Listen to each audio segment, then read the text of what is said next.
private lending, and I was like, what's that? So I went home and Googled it.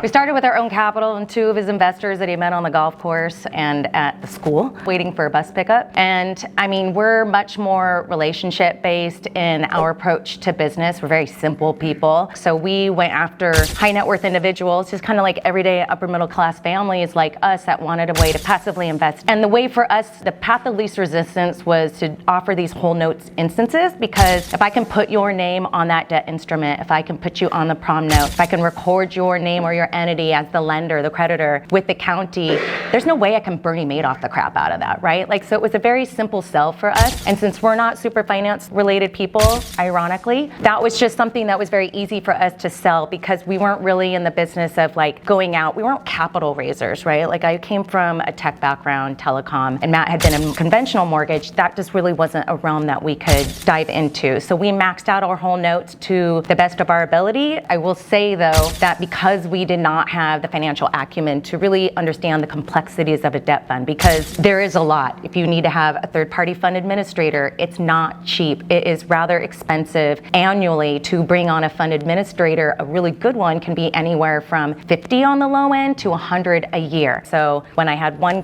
high net worth individual's capital coming back, I could fund a deal and then I could sell that loan over to him. It actually did not make sense to have a $5 million fund for us when I'm dropping $75K on a fund administrator and $35 to $50K for my fund docs. And so this was something that we had to collectively decide that yes, that was the decision we needed to migrate over to, but we needed to bring on an equity partner that had hedge fund experience, because we didn't have the expertise that Charles did and the connections that he did in his past life, so that we could run it effectively and safeguard our clients' capital. That was something we knew we couldn't do ourselves.